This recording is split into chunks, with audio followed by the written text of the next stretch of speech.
Hello, the sun is out, and I want to talk to you today about basic cleaning for your sewing machine. Now, I'm saying basic cleaning because I kind of consider there to be two levels of cleaning. There's basic cleaning and there's deep cleaning.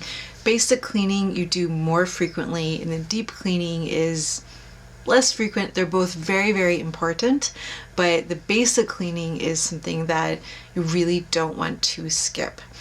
And how often you need to do it is going to depend upon how often you use your machine. If you're sewing every day for 8 hours a day, you definitely want to do your basic cleaning every day, ideally before you start work in the morning. I know it's always exciting to get going, but this will help prevent problems later on.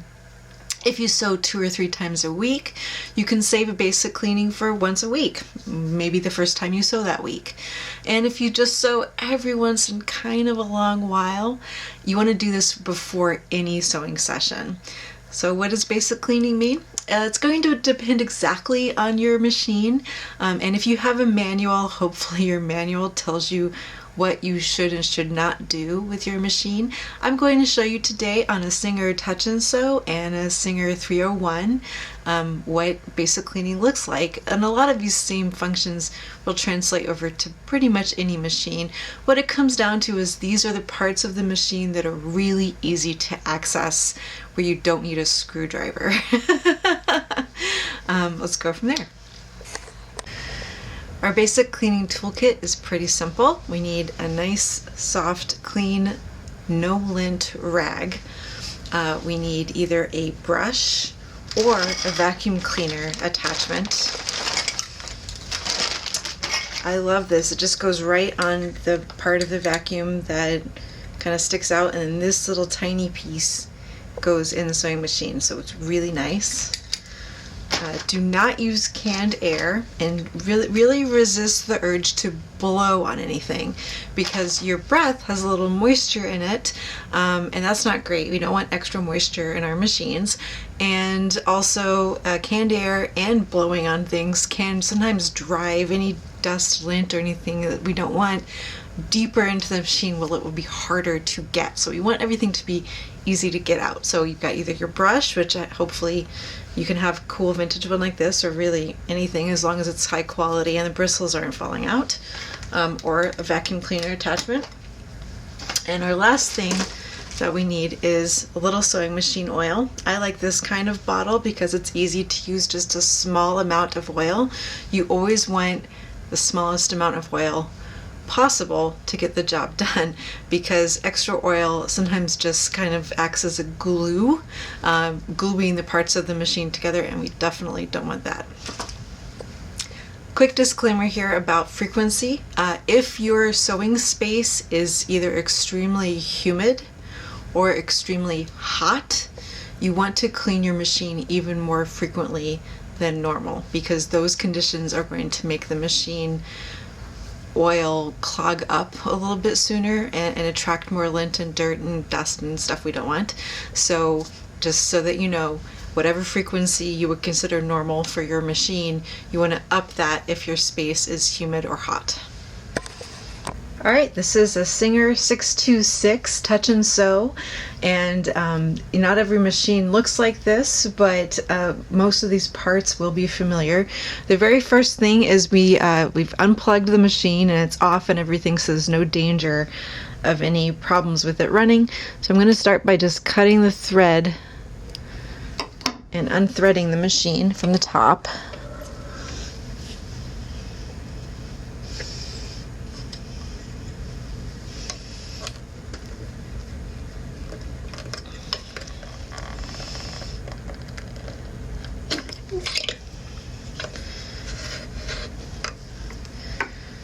And step 1 is that cloth I mentioned, just wiping everything off. And this may seem unnecessarily picky, but any little dust and lint or anything that's on the machine can eventually go in the machine. So, you know, why not stop the trouble at its source?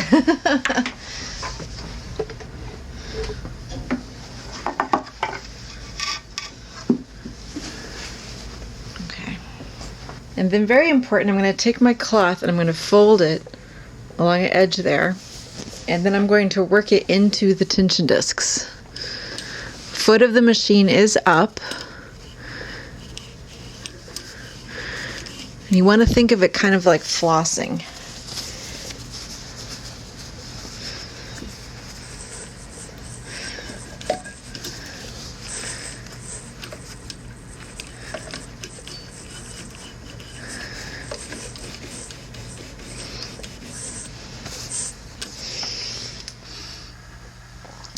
I'm going to remove the presser foot and the needle so that it's easier for you to see, but you don't necessarily need to do those things.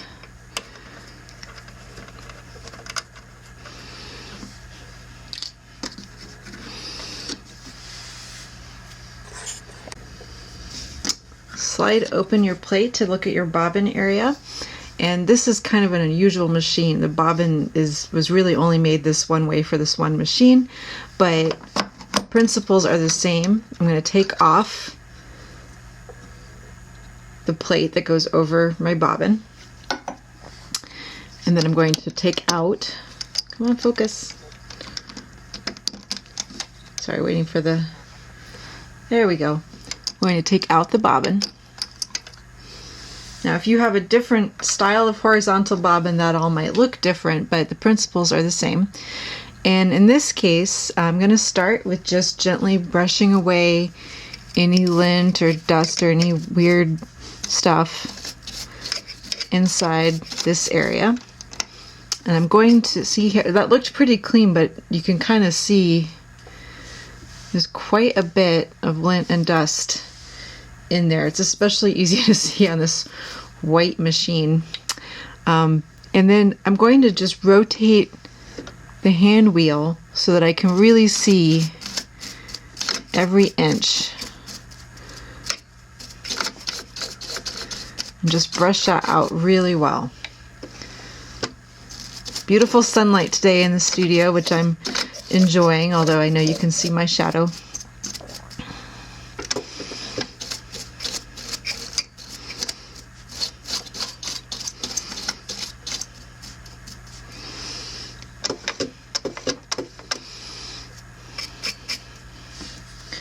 So I don't know if you can, I'm going to move this so you can see all that lint and dust and stuff.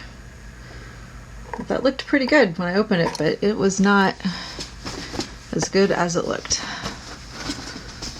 If you think the lint is coming off of your brush, by the way, just take your brush to the side and run it over your cloth.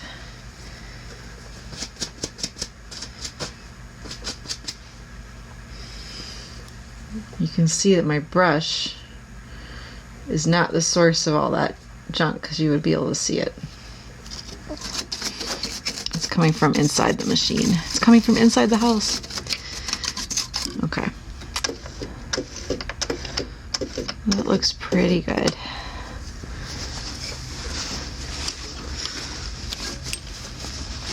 All right.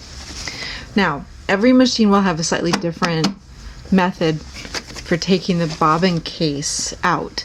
With this machine, it's pretty straightforward. You actually just lift this guy and then turn and pull it out.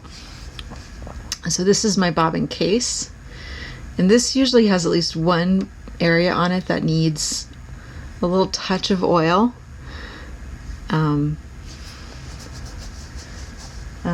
This one, there's actually two spots. Right in here, and also on the back. This is a little hard to see, but there's almost a little spring back there. Let me get something I can point with. So once you've cleaned this bobbin case, there's a little hole there for oil. Focus, focus, focus. Yep. And then there's a little spot for oil in the back as well. Now every bobbin case is going to be a little unique, but typically what you're looking for is just any spot that kind of looks like, oh, maybe that's supposed to be oil there. And when in doubt, use just the absolute, well, or even when you're not in doubt, use just the absolute tiniest amount possible when oiling a bobbin case, because if too much oil in here is really bad. It's almost worse than not enough. So I'm going to put this aside for now. And then we can kind of see, I'm going to zoom a little bit, only a little bit. There's a little lint and dust that was under the case too. So I'm just going to sweep that out. And this is where the vacuum attachment really comes in handy, because then you feel really confident that you've got everything, because it can get quite grimy under here, but even a brush is better than nothing. And then if you have this particular machine, there is two more oil areas for this machine. There's one right under here, and it might be a little hard to see, but there's a tiny little spot where there's a metal opening right there. So a little oil goes there. And then, let me get to where I can see it. This little slot here also takes just the tiniest drop of oil in that area. So after I clean that better, I'm going to oil those areas.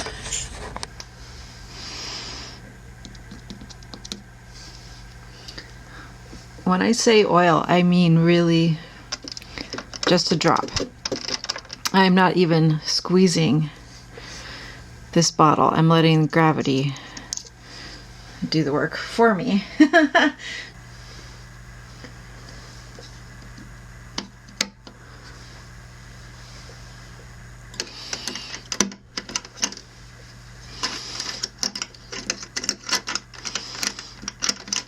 Now, if getting your bobbin case in takes you a couple of tries, that's okay. That just means you're normal.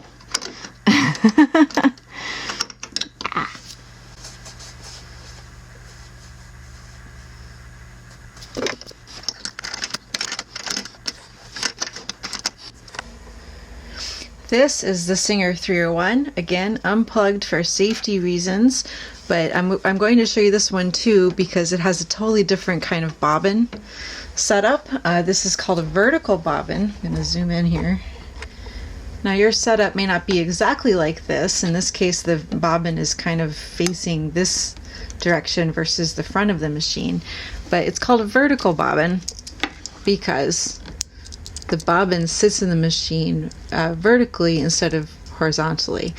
And it's a really, really nice, very precise, very reliable way of making a sewing machine, and so they're very common. And you do want to be careful when you pull out your bobbin case that you don't drop it. They're not super fragile, but there's a lot going on here, and it's just a shame to drop one, so try not to. And in this case, the bobbin comes out very easily. Always harder to do when you're showing a camera, but bobbin comes out like that. That's the case. You want to keep the case absolutely spotlessly clean to the best of your ability at all times, and the same goes for the bobbin area underneath the machine. Either a brush or a vacuum attachment both work well here, but this area you really have to keep absolutely clean. And in this case, this is built into a table, and so really this whole everywhere just needs to be as clean as possible because it clogs up very easily. And this particular machine has a whole lot of oiling points, but you can see some of them here in this photo. There's just a lot. So this is one of those machines where you really, really should get the manual, download it. I've printed it out, and just make sure that you hit all of these oiling points whenever you clean the machine. Other than that, the procedure is the same as the other machine, but there's just a lot going on here, way more than I can explain in a short video. But again, just make sure that bobbin area is spotless and do all your oiling. Now, just in case you think I only care about kind of sexy machines, This is a very much not sexy machine, but it's actually a really solid machine. It's a Montgomery Ward. I believe it was made in the 70s. And it's a slightly easier to see example of a vertical bobbin. Now, this is a free arm machine, so this whole box comes off. Ooh, lovely. And then you flip that door down, and there is the bobbin. I'll do a close-up on the bobbin area. This is actually one of the most common styles of bobbin and bobbin case that I see for vertical bobbins. And very easy. All you do is grab that latch and it comes right out. And you can see, nice big bobbin. It's a very, very solid machine, but this is a style that you find very, very commonly even today. And again, if you're cleaning this machine, you just pull this bobbin case out, pull it to the side, and then you want to go in with whatever you're using to clean and just make sure there's no lint or dust or anything in this area. And this machine is still, I'm going to unthread it.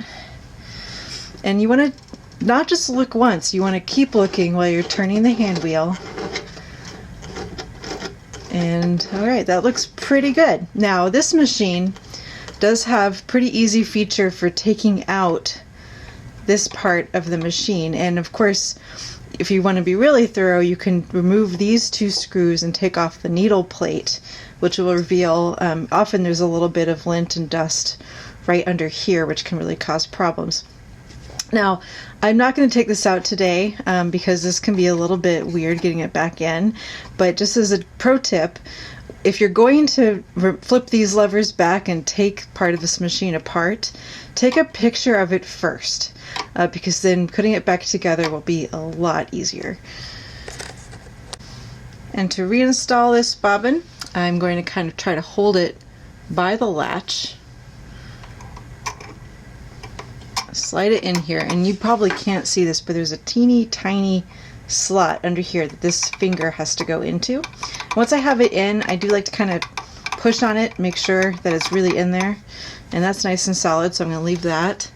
Flip this door back up.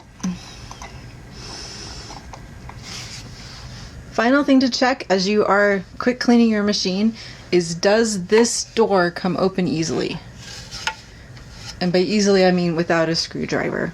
If this just slides open like that, then it's a great idea to just pop it open and take a look. Let's take a closer look. I actually just cleaned this machine recently and I feel like you can tell, but places to look for dirt and dust and schmut is especially any of these kind of moving parts as you turn the hand wheel. If you see any grime or grunge or anything funky, this is the moment to clean. Also wouldn't be a bad idea to put a little drop of oil anywhere you see metal against metal as you move it. So in this machine, that's definitely these kind of posts here. You know, just anywhere where you see there's two little doohickeys that are rubbing against each other back here. Anywhere you see an opportunity for metal to rub against metal, just put a drop of oil.